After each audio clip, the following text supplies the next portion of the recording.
vaccins pour aider la population noire face à cette pandémie de Covid-19. Nous n'avons que faire de vos vaccins. Et nous n'en voulons pas. Si vous avez envie de faire des tests, testez vos animaux, vos chiens, vos chats. L'homme africain n'est pas un animal. Nous ne sommes pas des cobayes de vos labos pour que vous commenciez vos tests sur nous.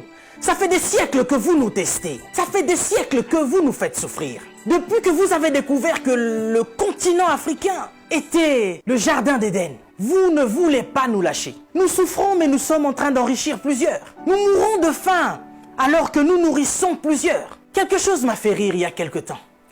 23 Italiens retrouvés clandestinement sur un port nigérian. Ah, depuis quand l'Italien rentre clandestinement au Nigeria? Parce que vous voulez aller vous réfugier en Afrique maintenant? Il n'y a pas très longtemps, sur vos côtes, vous chassiez les migrants de vos côtes. Votre Premier ministre a dit qu'il ne voulait plus. Il en avait marre de cette invasion africaine sur ses sols. Nous avons vu un migrant noir mourir dans les eaux de Venise sans que personne ne lui porte secours. Parce qu'il était noir, parce qu'il était africain. Nous avons tort parce que nous sommes africains ou parce que nous sommes riches de nos sols? Parce que nous avons de quoi manger et de quoi nourrir toute cette planète. C'est pourquoi l'Africain souffre. Mais Africain, laisse-moi te dire que tu es fort. Laisse-moi te dire que tu es vaillant. Laisse-moi te dire qu'il en faudra beaucoup plus pour te vaincre. Ils ont essayé de nous décimer par l'esclavage. Ils n'ont pas pu, nous sommes encore là. Et plus nombreux que jamais. Et nous sommes plus résistants que jamais. Parce que tous ces microbes auxquels nous faisons face chaque jour ne réussissent pas à nous décimer. Ce n'est pas un Covid-19 qui va décimer le peuple noir. N'ayez pas peur, tel est mon message. Je vous invite, chers Africains, à devenir beaucoup plus forts. Ne faites pas confiance à ceux qui nous gouvernent. Ça fait des lustres qu'ils sont là. Ils prennent leur retraite tout en étant présidents. Ils ont du mal à lâcher ce fauteuil qu'ils pensent être éternel. Qui a déjà fait 200 ans au pouvoir? Êtes-vous assez fort pour faire 300 ans? Vous n'arrivez même pas à faire 100 ans. Mais vous êtes tellement médiocre, ignoble. J'ai suivi plusieurs de nos présidents africains qui ont copié le discours du président Macron. Bande de marionnettes, bande de gigolos. Vous n'êtes même pas capable d'écrire vos propres discours, au point où vous devez copier sur ce que Macron dit. Lui-même, il est en train de mentir à la population française. Son gouvernement nous ment depuis le début. Et vous, vous suivez Macron pour continuer à mentir aux Africains? Mais nous, vous nous mentez depuis des siècles. Vous nous mentez et encore vous nous mentez. Pour remplir vos poches. Vous vivez dans des palaces, mais vous vous souciez même pas de ce que l'Africain doit manger. Oui, nous sommes en deuil. Et depuis des siècles, nous sommes en deuil. Parce que nous ne pouvons pas manger à notre faim. Parce que nous ne pouvons pas avoir de l'eau potable. Parce que nous ne pouvons pas avoir de l'électricité. Regardez à l'est de la RDC. Il y a un génocide qui perdure. Des gens meurent. Qui en parle? C'est sous silence. Et aujourd'hui, l'OMS vient nous parler de la pandémie, de l'épidémie, qui n'a même pas fait 100 000 morts dans le monde. Ces millions de Congolais qui meurent chaque jour. Qu'est-ce que vous en faites? Vous nous parlez de crise? Vous voulez prendre des décisions de crise? Mais nous, ça fait des siècles que nous sommes en crise. Qu'est-ce que vous faites, cher président? À part manger et boire et faire des fêtes. Vous parlez confinement? Oui, l'Africain accepte.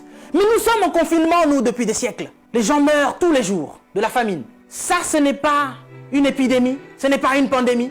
Des jeunes filles se font exquiser tous les jours en Afrique de l'Ouest. Boko Haram est en train de exterminer des gens. Ils violent des femmes. Ils séquestrent des jeunes filles. Boko Haram, qui leur vend des armes? Qui en parle? Et à cause du Covid-19, vous voulez faire paniquer les Africains qui vivent déjà en panique depuis des siècles. Quand nous voyons nos frères qui essayent de fuir leur continent et qui meurent dans les eaux de la mer, ça c'est un génocide qui perdure depuis des siècles.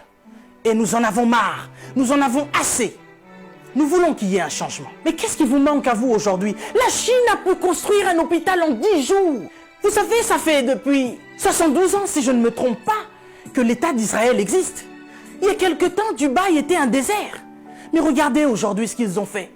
C'est parce qu'ils sont ensemble qu'ils ont pu construire ce qu'ils ont fait. Mais qu'est-ce qui vous manque, cher président africain, pour nous construire des hôpitaux décents? L'Angleterre a pu construire un hôpital en 2 semaines seulement pour faire face à cette crise sanitaire. Dieu est bon. Le Covid-19 est tellement impoli qu'il ne regarde même pas qui vous êtes. Président ou pas, il s'en fout. Il n'a pas respecté la reine d'Angleterre. Il est entré dans son palais, il a touché Charles. Il n'aura pas peur de vous. Mais par contre, là, vous êtes cuit.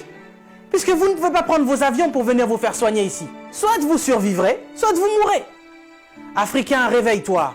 Africain, lève-toi. Si Martin Luther King est mort, si Rosa Parks est mort, si Malcolm X est mort, si Mandela est mort, si Winnie Mandela est mort, nous sommes là pour porter encore plus haut l'étendard de l'Afrique. Et continuer à dire que tant que nous aurons le souffle de vie, nous allons continuer nos revendications. Si cette épidémie ne vous réajuste pas, ne vous enseigne pas, pire va encore arriver. Vous passerez, l'Afrique sera encore là, et l'Africain aussi. Cessez votre méchanceté, cher président. Donnez-nous de l'eau, donnez-nous de l'électricité, construisez des hôpitaux, arrêtez de faire mourir l'Africain par la faim, parce que nous, c'est pas le Covid-19 qui nous tue. Nous mourrons déjà de la famine. Pendant que vous avez fait des provisions pour vos maisons, ce petit Africain, il va manger quoi, lui? Cette épidémie passera. Nous sortirons de là, certainement. Mais vous n'allez pas vous en sortir ainsi, devant le tribunal de Dieu. Mais avant le tribunal de Dieu, ici sur cette terre, vous serez jugés. Africain, sois fort. Que personne ne te fasse peur. Respectez les règles d'hygiène, mais n'ayez pas peur. Nous sommes forts. C'est Dieu qui nous protège. Et que Dieu vous protège, cher Africain. Que Dieu vous garde là où vous êtes. Le combat n'est pas encore fini. Ça ne fait que commencer. Que Dieu nous fasse justice.